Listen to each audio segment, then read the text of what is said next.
현대자동차 그룹 사우들을 위한 건강 도우미 닥터스.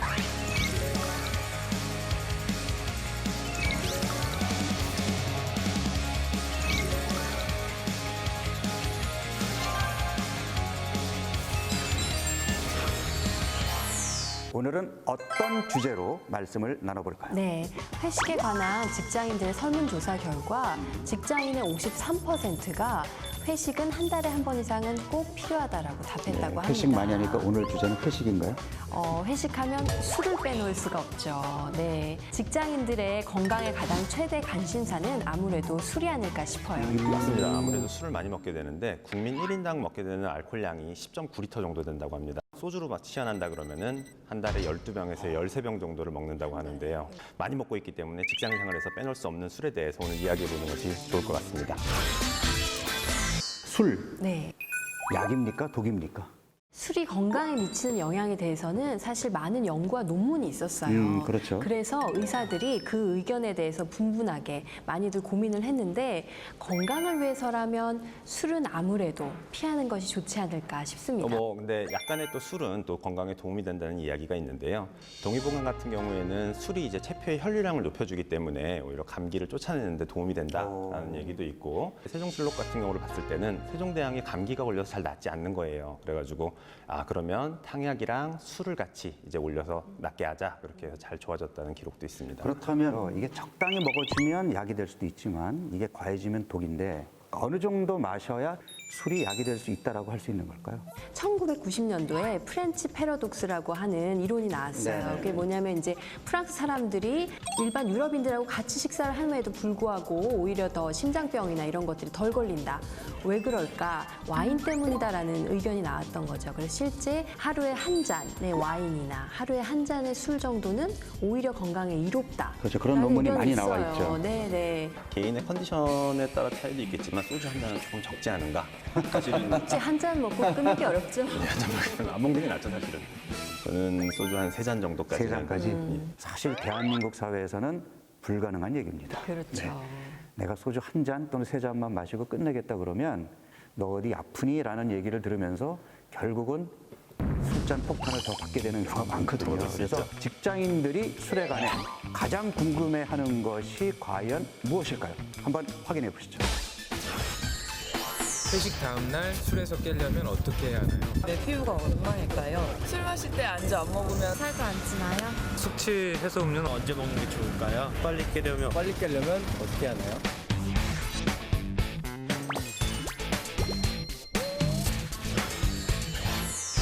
술은 어쩔 수 없이 마셔야 되고 어떻게 하면 빨리 깨서 직장에 복귀해가지고 업무 처리하는데 지장이 없을까? 숙취 해소인 것 같습니다. 그래서 직장인들이 가장 알고 싶어하는 게 이제 숙취 해소라고 볼 수 있는데 그렇죠. 술 마신 다음 날 속도 메스꺼리고 머리도 지끈지끈하고 무거운 몸을 이끌고 출근하시는 분들 그게 숙취죠, 많으시잖아요. 숙취. 네. 경험해 보신 적 있으시죠? 예, 그럼요. 저도 많이 경험해 봤습니다. 아, 그래요? 네, 원장님도 많이 저야 뭐 일상이긴 합니다. 실제로 숙취는 이제 술을 마시고 난 다음에 12시간에서 14시간 사이가 가장 심하다고 합니다. 그러니까 실제로 그 다음날 아침보다는 점심때가 훨씬 심하게 나타난다고 하는 건데요. 숙취의 원인은 아세트알데히드라는 성분 때문이에요. 그러니까 술을 마시게 되면 알코올을 분해하는 효소가 아세트알데히드로 만들게 되는데 이때 이 성분이 미주신경을 자극해서 구토나 어지러움 등을 나타나게 되는 거죠.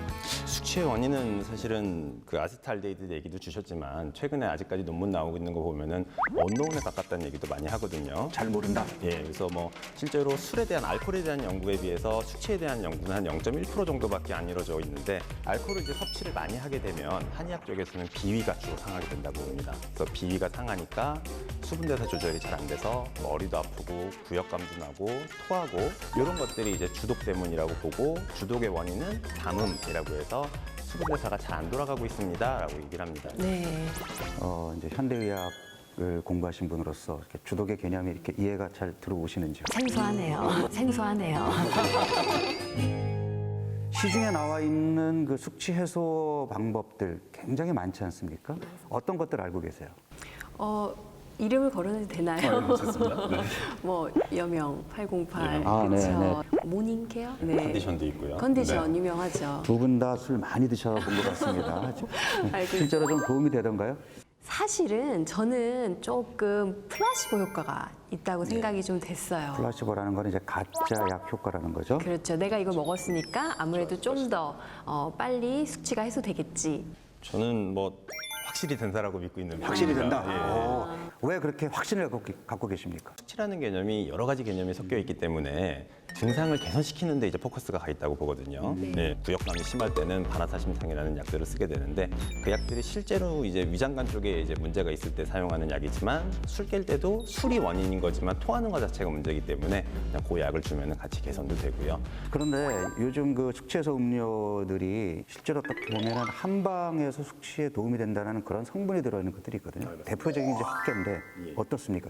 헛개나무 자체는 사실은 식품으로 분류되어 있는 군이기는 합니다. 그래서 저희 쪽에서도 야 이게 약인성, 단독성이 있고 실제로 개인 취약성이 있기 때문에 이거를 함부로 복용하는 건 좀 문제가 있지 않을까라는 얘기를 계속하고 있거든요. 그래서 2002년도에 약인성 간독성으로 이제 사망했던例가 2例가 있었는데 그중 1例가 지금 사실 헛개나무를 먹고 복용해서 사망했던 사람입니다. 예, 그래서 지금 술 먹은 게 숙취 해소를 목적으로 이제 그 정도 음료에서는 문제가 없겠지만 이걸 집에서 내가 이제 남편이 술을 많이 먹으니까 열심히 끓여가지고 많이 줘야지 이런 개념으로 위험한 하면은 거예요? 굉장히 위험할 수 있습니다. 집에서 달여서 먹는 경우에는 과량으로 굉장히 들어올 수 과한 있기 거죠. 때문에 위험할 수도 있다는 얘기인데 보니까 두 분 다 주당이신 것 같아서 본인들의 숙취 해소 비법을 한번 우리 서구들한테 공개를 해주시죠. 저는 사실 감기능 보호제를 좀 2알 정도, 전 좀 2배 정도 복용을 하고 먹을 때 이제 초반에는 같이 좀 분위기를 맞춰주다가 제가 좀 취할 것 같으면 물로 제가 바꿉니다. 아. 네, 그러면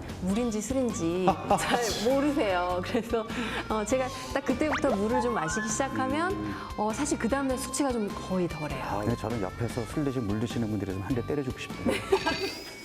좀 알겠습니다. 이해해 주셔야 네, 됩니다. 알겠습니다. 네, 일이 그럼 우리 워낙 김한겸 많아서. 선생님의 숙취 해소 방법. 제일 쉬운 거는 제일 구하기 쉬운 거 물입니다. 일단 물을 많이 드시고 운동을 가볍게 해주시는 겁니다. 땀이 날 수 있도록 그렇게 해서 운동을 해주셔서 수분은 수분대로 섭취하고 수분 대사는 대사대로 돌려주면 조금 더 빨리 깨는 데 도움이 되실 것 같습니다. 지금 두 분 말씀에 공통적인 게 물이거든요. 그래서 저도 술을 마실 때 저는 술 한 잔에 물을 한 잔씩 마십니다. 그래서 술과 물을 같이 마시는데 이것도 굉장히 제 개인적으로는 도움이 되고 숙취를 없애는 가장 좋은 방법은 적게 마시는 거거든요. 그래서 그래서 어떻게 하냐면 요령이 있어요. 1차에서는 식사에 주력하고 이제 2차로 넘어가서부터는 저는 가급적이면 안주보다는 술만 마셔요. 안주보다 술. 예, 왜냐하면 안주는 술을 더 많이 마시게 하거든요. 그러니까 술과 음식을 분리하라.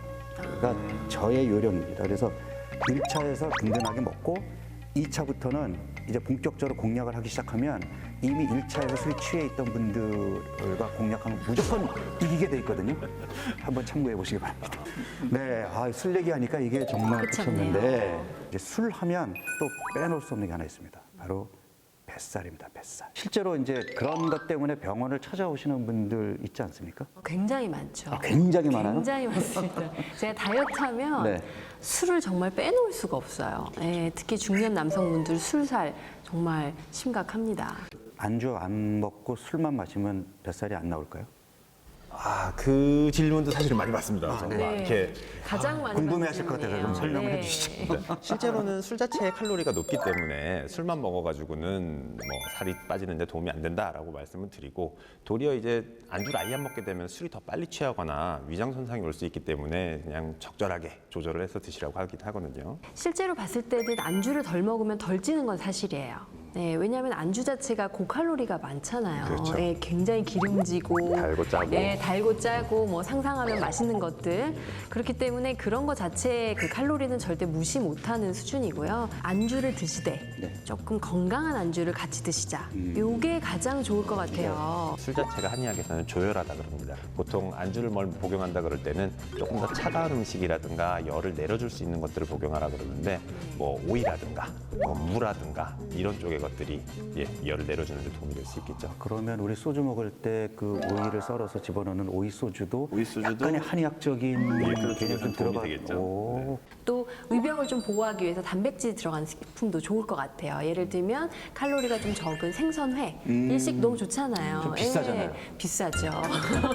좀 저렴한, 아껴서 네, 저렴한 안전. 소량으로 먹을 수 있습니다. 얘기를 나누다 보니까 벌써 이제 마무리를 해야 될 것 같은데, 자, 이제 마지막 마무리를 하면서 이광민 선생님 한 줄 평. 네, 술살이 안 찌려면 2주에 한 번 드셔라라고 말씀드리고 싶어요. 2주에 한 번이요? 네, 너무 가혹한데요. 네. 웃는 얼굴로 다 기억난 상태로 차 끊기기 전에 집에 가요. 웃는 얼굴로 기억도 다 나고 기억도 다 나고 예, 차가 끊기기 전에 술 마시지 말라는 얘기죠, 지금. 조금만 먹자는 거죠. 현대자동차그룹 사우들을 위한 건강도우미 닥터스. 네, 저희는 다음 시간에 보다 유익한 정보로 다시 찾아오도록 하겠습니다.